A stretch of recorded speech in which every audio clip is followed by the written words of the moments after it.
the green tent, the man from Plaid, the Pillsbury Doughboy without the dough, my uncle, your hero, Red Green.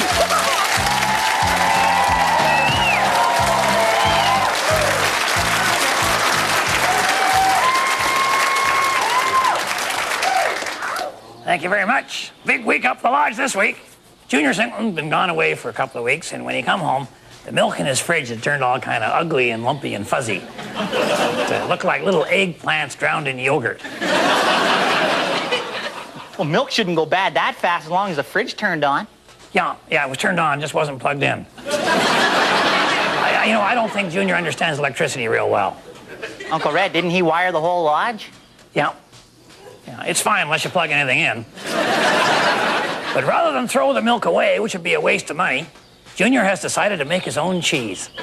So if you're looking for a show with cheese, you've come to the right place.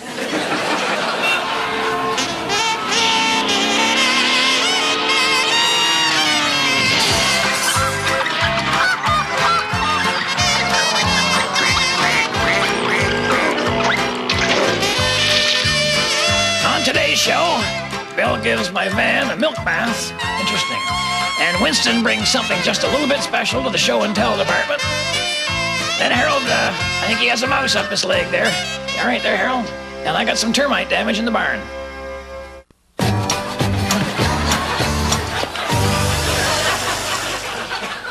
Well, I'm ready for anything now, Harold. Junior's homemade cheese getting a little ripe, is it?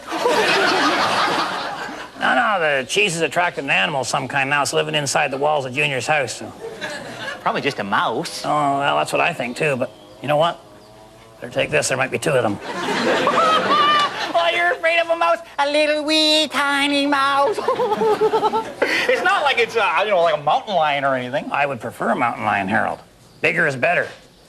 I don't know why, but the size of the animal is inversely proportional to the amount of fear. Guys that will stare down a brown bear and yell at him, chase him away, go nuts when they see a 3-inch spider. Yeah, I wonder why that is. Oh, I know why. I bet you I know why. It's because a brown bear can't scoot up your pant leg and crawl into your underwear when you're sleeping.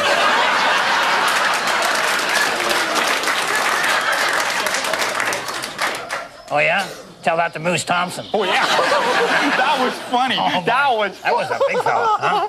Boy, so what, you're all dressed up like the Terminator just to take on a mouse? How big is it? Or should I say, how little is it? That's about the same size as that one on your pant. Get it off!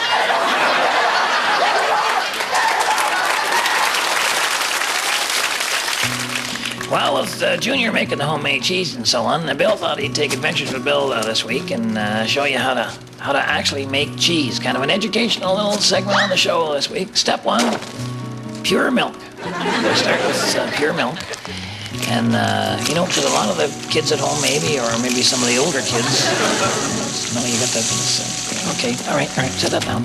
All right, start again. Because this is good. A lot of the educational shows, they just show you, when things go perfectly, but that's not the way life goes. A lot of times things go badly, and it's good to see that, one thing you meet an obstacle, you find a way. Would you just...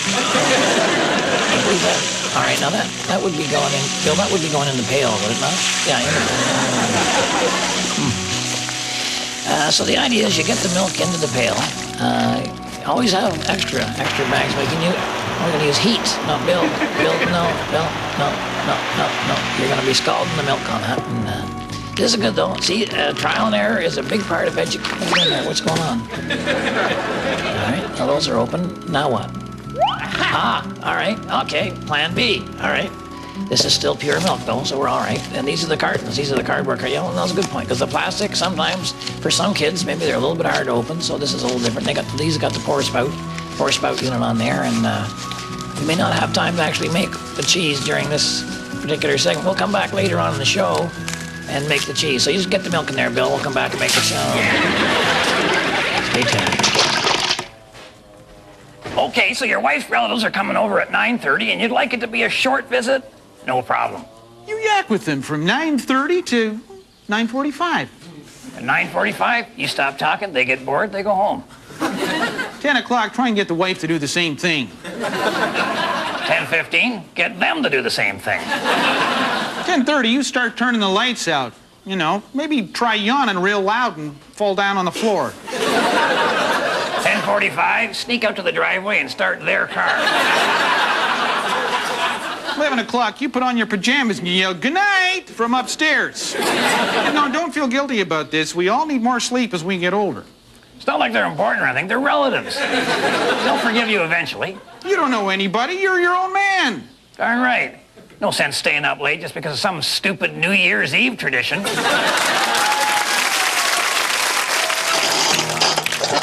Of all the things that matter in life, nothing's as important as friends.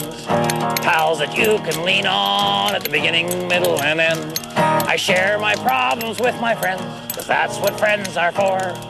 Now I owe them so much money, they tend not to come around anymore. What? Nothing, Harold. Nobody likes unwanted pests and animals invading their house. That's why there are so few family reunions. Actually, I'm talking about the four-legged kind now. Mice, raccoons, bears, that kind of thing. So I thought I'd use this week's Handyman Corner to show you how to detect whether or not you have an animal problem.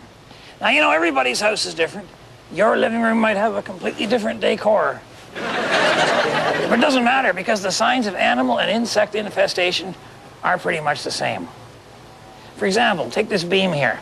See, we got some termite damage in here. And if we let this go, this thing could eventually become a write-off. So the first thing we want to do, we got to kill all the termites.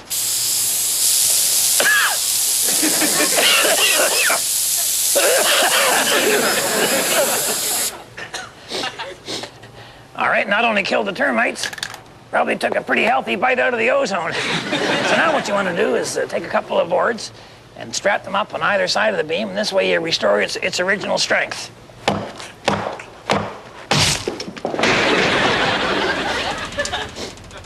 All right, okay, that was my fault. I should have duct taped that. Well, doesn't matter though, we got lots of other beams holding the building up.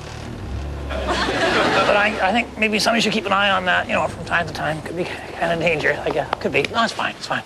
You know, you may have some rooms in your house that you hardly ever use. You know, like a fitness room or maybe a guest room or a library.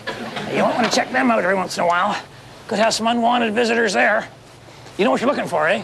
Droppings. I hate to say the word droppings on television, but it's a lot better than the other terms. Now, if you're looking for mouse droppings, they're kind of like those tart topping things. And you got the rabbit droppings, are more like the chocolate-covered raisin unit. And the raccoon droppings, that's a bigger candy bar yet.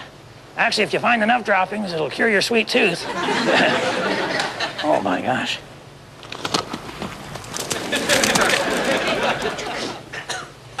All right, quite a quantity of her there. And it looks like we've had maybe a herd of Shetland ponies up in this area.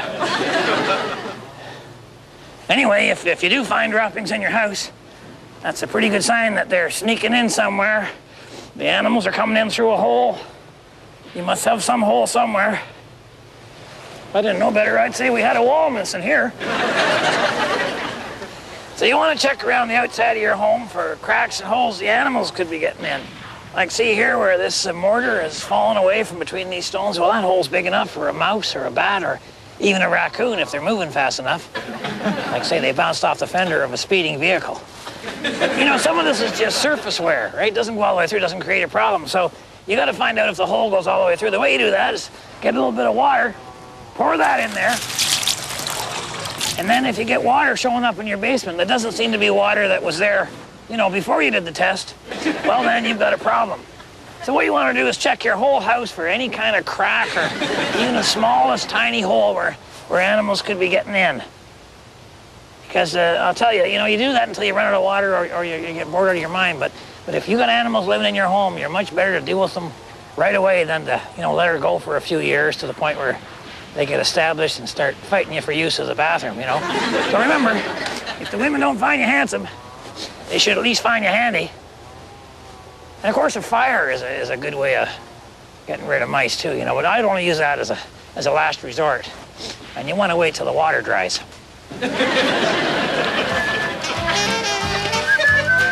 Stay tuned for more advice from Dalton and I. We don't have content, we have opinion.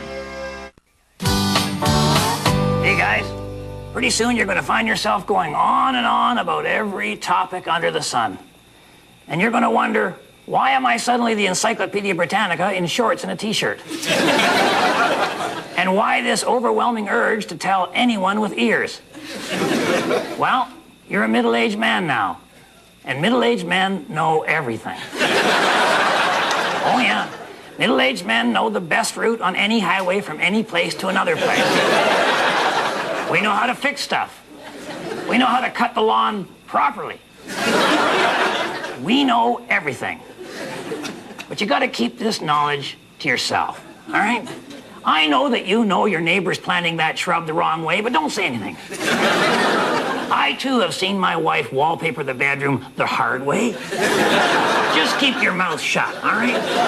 Because when they find out how smart we are, they get jealous. All right? I don't know who said a little knowledge is a dangerous thing, but I'm guessing it was a middle-aged man.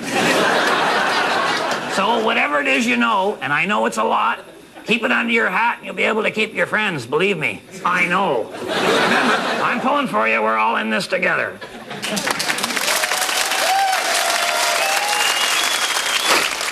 Welcome to the expert portion of the show. And on this week's expert portion of the show, we have two experts, one being my Uncle Red, and of course the other being his good friend, Mr. Winston Rothschild.